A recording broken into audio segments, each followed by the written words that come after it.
We're here with former motorcycle courier, rider, mechanic, cult band member, basically maverick borrowing genius, beta band Steve Mason, to talk about the beta band's appearance at the Latitude Festival. The Latitude, yes. Hello. How you doing? Have you done Latitude before, by the way? You probably haven't, have you? We have, yeah, but it was I can't remember when, but it was a long time ago, yeah.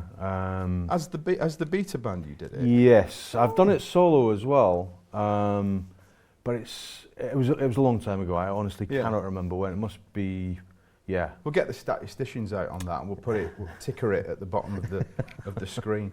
But you personally, Steve, might be one of the few people performing, certainly this year, who will be doing a bit in the literary tent as well as being on the sort of second stage doing the music. Can you explain what that's all about? We have just put out a book, and 12 years in the making, but then the last 2 or 3 years of really intense writing. Yeah, and it's finally out, which has been great. And I've been doing various Q&As up and down the country, as you know. And you've even got merch, I think. I don't have merch. Have you not got merch? Oh. Well, on the back of this it says failure is not an option. Ah, I see what you've done. But because obviously the title of the book is Failure is Always an Option. Exactly, yeah. This is too American, you know, keep it slightly British, always leaves them questioning.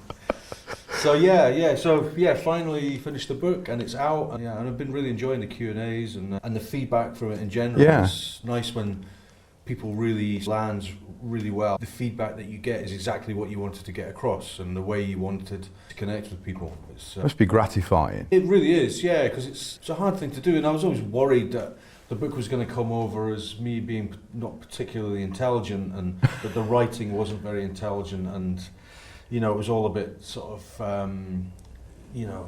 primary school.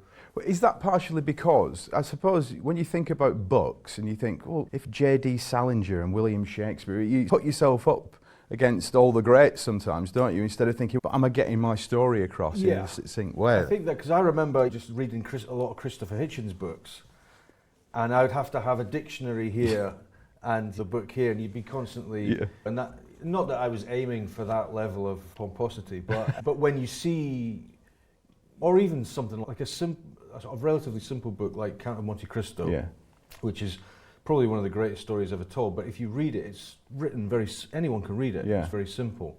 But so I guess it's just finding that kind of point where you can say very interesting things in a sort of simplistic way, It's finding your voice in a way, isn't it? It's a funny thing, isn't it? But you really do. It's like you do with the music, I suppose. I mean, we'll circle back to the book, which is brilliant, in a bit.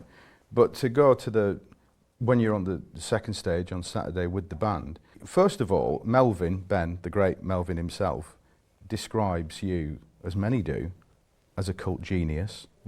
Not a typo, Steve. Do you accept the mantle of cult genius, or has the crown been a bit too heavy over the years, do you think, of that kind of description? I'm not a genius. I've had moments of genius, but they tended to happen quite a while ago now. I remember moaning on Twitter years and years ago. Somebody had said something about a cult legend or something like that, and for some stupid reason I responded, which I never do anymore.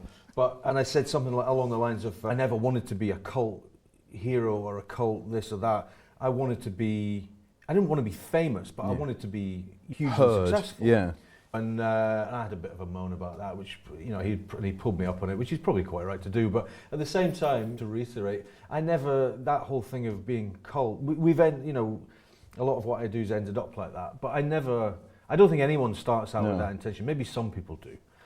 But I think everybody starts out with the idea that their music and the songs are going to be heard all over the world by millions and millions of people. And I guess the rest of your career is spent dealing with that disappointment. But that's the life of a cult artist. Yeah. But it's also strange with a band like you because, yes, and we've talked about this before, and I guess that kind of what some like Melvin might be steering towards with his statement is there is a general feeling that, yes, you obviously had the chops as a band, as songwriters, as players, to to sell this many albums, and you perhaps didn't reach that potential. However, arguably the level that you got to was right for you. And secondly, the kind of people that are into your music, it's always quite surprising, isn't it? I mean, notwithstanding the fact that the famous moment, of course, where you end up in High Fidelity, you know, the film, and John Cusack's a massive fan, and he ended up, there's a whole scene in the film, I mean, that's a very famous thing now. But is that quite gratifying sometimes to know that the people who do get it? I mean, I guess the interesting thing about being a cult musician or whatever is that people who are fans crop up in the weirdest places. We get a lot of actors, strangely, who are really into the Beta Band. So John McClane, who's directed a couple of feature films now, he'll get actors that he's employed coming up to him saying, "Oh, by the way, I love the Beta Band, by the way." And I've had all kinds of strange people. But then you have very odd things happen to you, like when I first moved to where we're living now, in the local swimming pool, I took my daughter down there about when she was probably 4 or 5 years old. And I was down in the pool with her splashing around. This guy swam up to me and said, in the pool. He's Mason. And he wanted to go, "No! Not no! I'm a dad!" That's your sort of Superman rather than Clark Kent, isn't Exactly. It is weird, isn't it, when you're trying to be a family person, and it's Yeah, and then obviously my daughter's incredibly confused. Who's that man? Why did he know your name? It's like, well, you know, I make music. Do you? Yeah.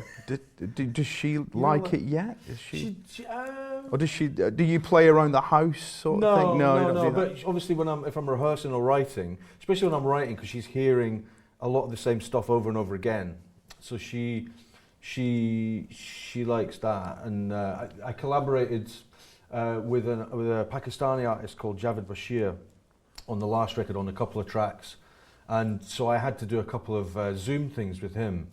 And for a while, you know, every morning she'd say to me, "Are you speaking to Javed Bashir today?" Very switched on. So, yeah, I mean, she's sort of a passing interest, but her own music's now taken over. Yeah. Is she into K-pop Demon Hunters yet? She's definitely into a bit of that, and she really likes a lot of pop stuff. Obviously, a lot of Taylor Swift and a lot of other young women who it all goes a bit over my head. A lot of it sounds incredibly similar to me, but Taylor Swift really stands out, definitely. When you're doing festivals, as an artist, how do you feel about them? Because obviously, on the one hand, it's not your hardcore audience, and people are coming and going and popping off for some churros over here. But that then means also you can sort of wow a new crowd, doesn't it? So how do you... You think about it, because I'm that guy. You're a real wow a crowd kind of a dude, aren't you? Crowd wow, I'm the man. Ladies and gentlemen.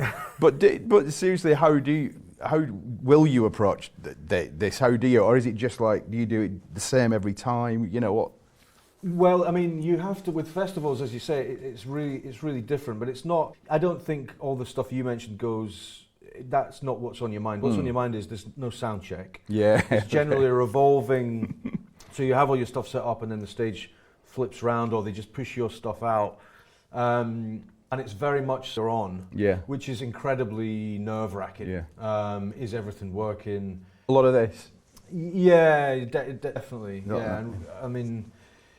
Yeah, so it's pretty nerve-wracking, but it's not as bad as it used to be. Definitely things have, because obviously we started doing festivals in about 98, something like that, and that was more nerve-wracking than it is now. Nowadays, I think they've really got it down to a fine art with changeover and all that stuff. And it's the boring stuff that you worry about, the technical stuff and all that stuff. And then sort of generally there's a point halfway through where you can relax a bit and everything's working and you can hear everything. Going back to the book as well, it's a real roller coaster ride because there's some really funny bits. There's a lot of hijinks to do with you being in various bands, but you also touch on more serious aspects of like mental health and stuff. But some of the tech stories about like some of the first gigs you did when you're relying on things like loops on a laptop and they just sort of... It wasn't a laptop, it was an ancient old sampler. And when things like that stop and you're building whole songs around them. Or though there was one with a laptop, you're right, yeah, there was 2 instances of complete sonic breakdown. Yeah, and mental breakdown then at that point, isn't it? It's like a laptop and a sampler, yeah. So I can see what you mean. That must leave an indelible mark of anxiety. But even that stuff, that tech as well, has caught up now, and so it's a lot more reliable now. The big thing initially when we started was loading the samples from the floppy disk, because each track would need about 3 or 4 discs to be loaded up, and it can take upwards of 1 minute to 2 minutes to load a disc. So this is super early tech. And then it got to the point where I started using laptops, like with the King Biscuit Time show that you're talking about. And the big problem with them early on was that when you're running a lot of tracks off them, they would overheat. So you had to have them sitting on, you got these USB fans that they would sit on. And so you plug that in, and then, yeah, it was difficult. But now that tech has really calmed down as well. So I think these things in general are a lot easier. But we had to deal with years of stress and worry and no sound for ages. Yeah. Do you still? Because I haven't managed to see you yet since you came back uproariously with great excitement last year, I think, for your first live shows. But do you still swap instruments a lot? Do you still do it like you put the guitar down, do some, you know, you're on the percussion, you know? Yeah. We love all. That's one of the things we love about the Beta Band, I think. Yeah, I mean, I think when people say you swap instruments, it's not like I'm playing guitar and I give John a nod and say, "Do you want to have a go on this?" It's what we're doing is recreating the song. So I might have played 3 or 4 instruments on the album, and Richard or John or Robin might have done the same. So there is a lot of that going on, and you know, that's why we were all sort of really quite intimidated by rehearsals. I suppose especially the 3 of them, because I've never stopped making music, and so I wasn't nervous about being on stage and all that stuff. I was just nervous about getting the band to that point where you're not thinking about it anymore. You know what you got to do next. You're just moving across, and then you can concentrate on what you're actually playing. But yeah, I mean, it was a lot of work to get the Beta Band up to the point where it's ready for action. Yeah, definitely. Yeah. We're about to start again next week to go to Australia and Japan. Oh God! And we haven't. You know, we walked off stage in New York in November and haven't because I've been finishing the book and everyone's been working on other things. So we've got to do it all again. But this time we've only got 7 days, but. So 6 days, because I've got to shoot that short film that I've just got a part in. Steve Mason, Mensch, a singer-songwriter, of course, but now author, but also actor in a short film. Yeah. So is it possible that might be something that you do a bit more? I'd love to do that. I've wanted to do that for years and years and years, and every now and then I think about joining like a Amdram, local Amdram type thing. Yeah, it's finding time really. But yeah, a friend of mine, Rob Leggett, who shot a short film last year, Meeting Mr. Samuel, with Charlie Creed Miles and some other really fantastic actors. And he shot this short film, and it really blew me away how great it was. Yeah. It was amazing. So anyway, he sent me the script for his new one, and I auditioned on Saturday and got the part of this horrible cop called PC Boyle. That's a good name for an horrible cop as well, PC Boyle. And obviously he's Scottish. So you're going to be a horrible, hardcore, nasty copper. You're just your classic cop that you would want to cross the street to avoid, So that hopefully we won't be losing, the music world will not be losing you completely. And certainly not before you do Latitude, which is the good news. I mean, funnily enough, a band I've always thought sort of live on the same synapse as the Beta Band for me, as well as like technically contemporaries of yours, like Spiritualized a little bit, but the Flaming Lips are always in there in my brain as well. Something to do with the drum sound, and the fact that sometimes there were 2 drummers in the Flaming Lips as well. Really? Not necessarily always at the same time, but Stephen from the band, he was the great drummer on the records, and then he'd get somebody in. And it always reminds me of you guys. They're also playing, of course. Yeah, well, we're doing a couple of shows with them as well. That's right, So they're playing at Latitude as well? Yeah. Oh, right, okay. Yeah. So that's going to be quite a good... Yeah, let's hope we all get on. We've never met them. We've got to do 3 big shows with them now, yeah. Yeah, we're doing a co-headline show with them in Margate, and then one in Halifax at the Peace Hall, and then Latitude. So, yeah. I think it's virtually, scientifically, impossible to not get on with Wayne Coyne. Okay. I think. You couldn't say the same about me. What's Steve like? Mixed. He's an acquired taste, but I like him. That's the way I always approach that. To go back quickly to the book, I'd just like to touch on some of the rock and roll hijinks of the beta band back in the day. I'm going to do a little this is almost like an amuse-bouche to direct people to the book. Yeah. Michael Jackson at Rockfield Studios, rooms full of bubbles, boat hijacks, moving an entire bed into a swimming pool in a hotel for an unofficial video shoot. What would you say your favourite daft thing that you did back in the day was? The thing that I found myself wetting myself laughing about when I remembered it was the Michael Jackson, a very specific part of the Michael Jackson thing. Can you give us an idea of what went on there? So we were at Rockfield Studios in Wales and recording Heroes to Zeros. Our engineer, we were self-producing, and our engineer got really ill. Like it was something bad. He was going to be out for quite a while. But at that point, we didn't know how bad it was. So we stayed at Rockfield, and we were waiting to hear any day, you know, if he was coming back or whatever. And then he said, "I'm going to need at least a week off." So we decided to stick around. So because it's a residential studio. It's a residential studio. So we were there for potentially 6 weeks. So Kingsley Ward, the owner of Rockfield, he took up on himself to be our sort of entertainment officer, tour guide to Wales. So me and him went to this barn he had out the back and uncovered his Mark II Silver Shadow Rolls Royce and pulled that out. And we all jumped in and he took us on various places. I mean, Rockfield's a working farm as well as being the studio, so he's got to get back to work at some point. We managed to hold it all down for another couple of days, and then it just started getting bored.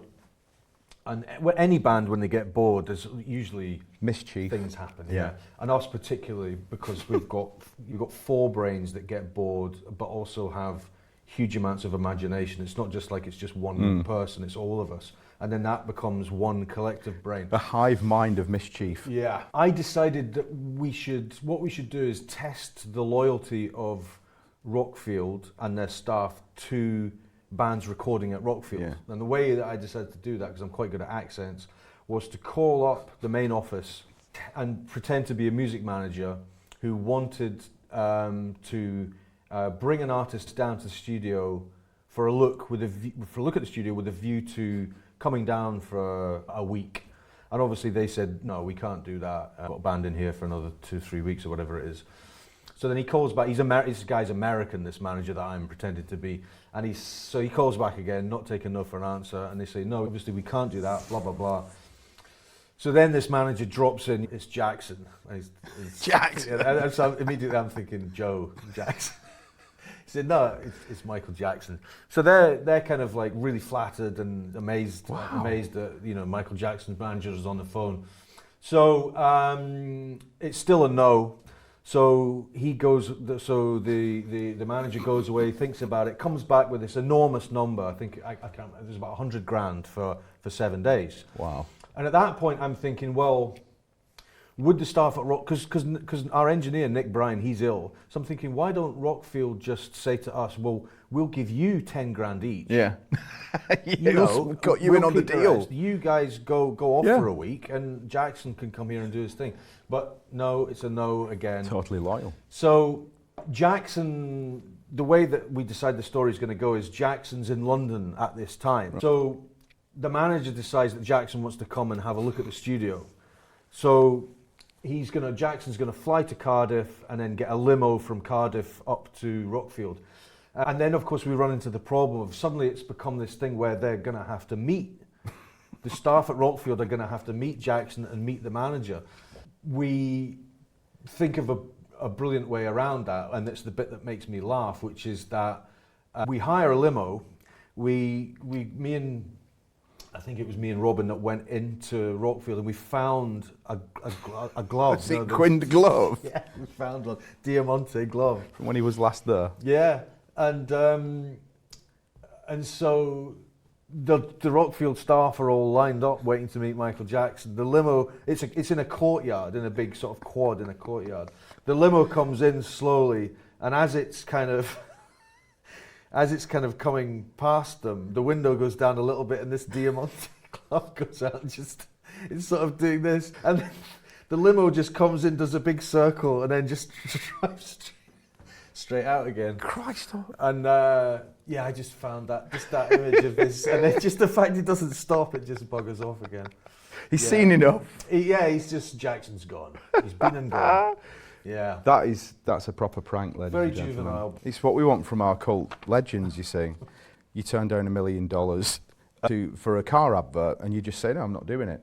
And the manager's like, it could rise to 1.5 if they use it in Canada as well. He's like, no, we're not doing it. So not many people stay that true. Really. That's true. But as I mentioned in the book, I now have a family of my own. Yeah. And would I make that same decision now? And the answer is I wouldn't. No. So what does that say about me? I don't know. You're just a corporate shill like the rest of us, well, aren't you? I think it says that you change, obviously, which I think everyone has to change. If you stay the same, then you end up with being G.G. Allen.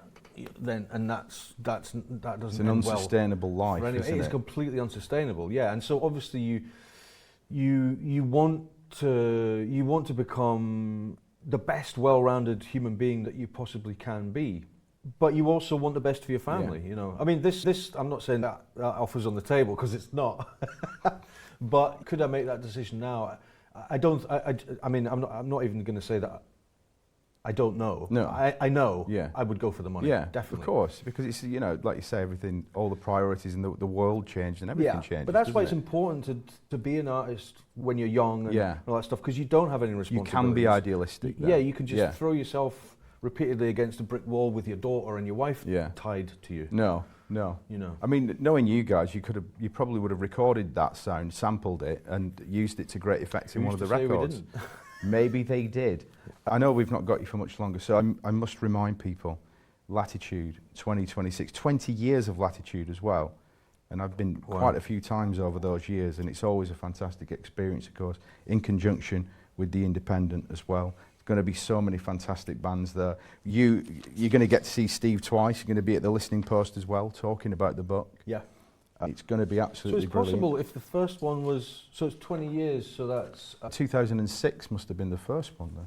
Really? But that's maths, isn't it? That's maths. Margaret's giving me the thumbs there. Yeah, all right, okay. Maybe you could have been at one of the first ones. It's possible. It is possible. Yeah. Well, there you go. You see, it's all the more reason to get yourselves down and check out just one of the greatest sort of proper band, a punk ethos band who made some of the great records of the last 30 years. Watching them live, it's going to be amazing. Steve Mason, thank you so much for joining us today. My pleasure. Thank you for having me.